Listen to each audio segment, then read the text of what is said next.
గ్యారంటీగా మా వీటీవీ గణేష్ గారి దగ్గర నుంచి ప్రభాస్ గారి కొన్ని సీక్రెట్స్ తెలుసుకుందాం ఇప్పుడు. సార్ మీకు గుర్తుందా, ఆ రోజు మీరు సంక్రాంతికి వస్తున్న ఈవెంట్ లో చెప్పారు, నేను ఒక యాంగిల్లో చూస్తే త్రిష మాదిరి ఉన్నాను అని. అది నేనే. అప్పుడు తెలియకుండా చెప్పాను. Good evening everybody. Raja Saab వచ్చేసారు. ఆయన అనదర్ 2 minutes లోపల వచ్చేస్తారు.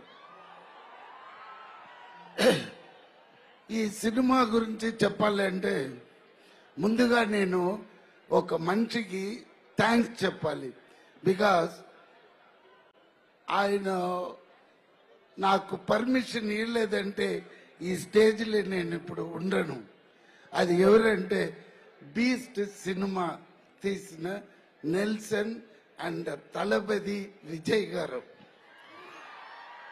ఎస్, విజయ్ గారు ఇచ్చిన ఆ ఒక డైలాగ్ పర్మిషన్ లో నేను ఇప్పుడు ఇక్కడ ఉన్నాను. ఎవర్రా నువ్వు, స్మార్ట్. అది ఒక్క డైలాగ్ అండి. అదే గిరి అడుగుతాడు, నేను ఇన్ని సినిమాలు చేసినాను, నీకు ఒక్క డైలాగ్ లో వచ్చి ఇప్పుడు నాతో ఈక్వల్ గా చేస్తున్నావని గిరి నన్ను అడిగాడు. అదే అక్కడ ఉన్నాడు.